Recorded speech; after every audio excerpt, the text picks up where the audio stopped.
السلام علیکم، امید کرتا ہوں آپ خیریت سے ہوں گے۔ لہٰذا میرے باپ اور بھائیوں کی سزا یہ تجویز کی گئی کہ انہیں اب ہر صورت میں مجھے قادیانیت کے اندھے کنویں میں دوبارہ دھکیلنا ہے، چاہے اس سلسلے میں انہیں سخت سے سخت اقدامات کرنے پڑیں یا بڑی سے بڑی لالچ بھی دینی پڑے تو کوئی پرواہ نہیں۔ اجلاس کے فوراً بعد قادیانی پنڈتوں اور ہمارے گھر والوں نے اپنے مشن کا آغاز کر دیا۔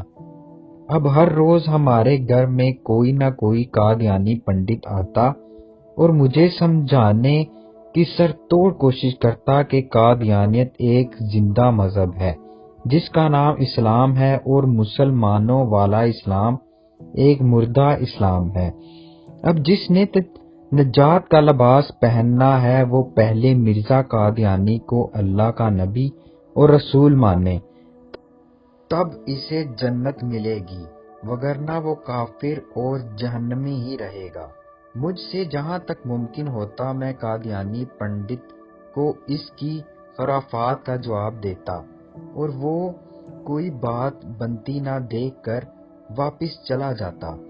ایک طرف قادیانی پنڈت میرے ایمان کے ننھے پھولوں کو مسلنے کی کوشش میں مصروف تھے تو دوسری طرف ہمارے گھر والوں کے بدلتے رویے بھری ہوئی آندھیاں بن کر میرے دل میں روشن ختم نبوت کے چراغ کو گل کرنے کی کوششوں میں سرگرم عمل تھے۔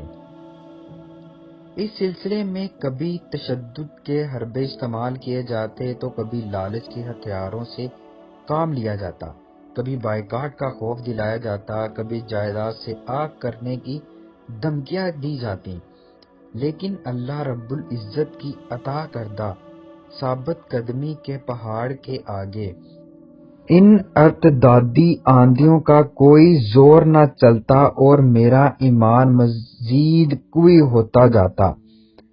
وہ فکر جس کے باعث میرے ماتھے پر تشویش کی سلوٹیں پڑتیں اور میں راتوں کو بے چینی سے کروٹیں بدلتا، وہ یہ تھی کہ کسی طرح ہمارے گھر والے خصوصاً میری زندگی کی سب سے عظیم ہستی میری پیاری ماں اسلام کے مہکتے گلستان میں داخل ہو جائے اور جہنم کے بھڑکتے شعلوں سے بچ جائے۔ لہٰذا میں نے ہمت کر کے سب سے پہلے اپنی پیاری ماں کو اسلام کی دعوت دینی شروع کی۔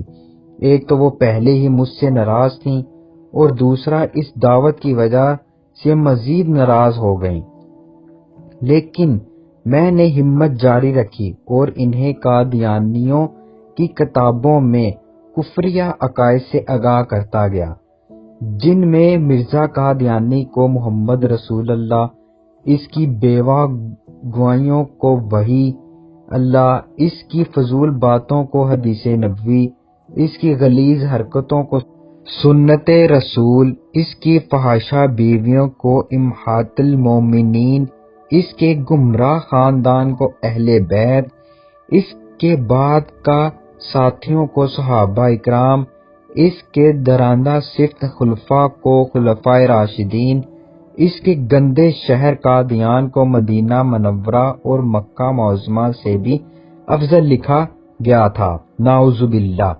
اس تبلیغ کا اثر میری پیاری ماں پر یہ ہوا کہ خدا کی رحمت سے وہ رفتہ رفتہ سمجھتی گئیں کہ قادیانیت اسلام کے خلاف اتنا بڑا فتنہ اور فراڈ ہے۔ آخر انہوں نے میرے ہاتھ پر پوشیدہ طور پر اسلام قبول کر لیا اور مرزا قادیانیت پر لعنت بھیج دی۔ الحمدللہ۔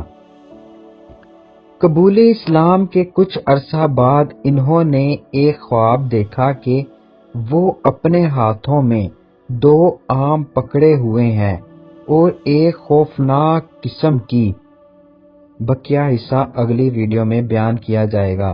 برائے کرم چینل کو سبسکرائب کر لیں تاکہ ہر نئی آنے والی ویڈیو آپ تک پہنچ جائے۔ ویڈیو دیکھنے کا شکریہ۔ اللہ حافظ۔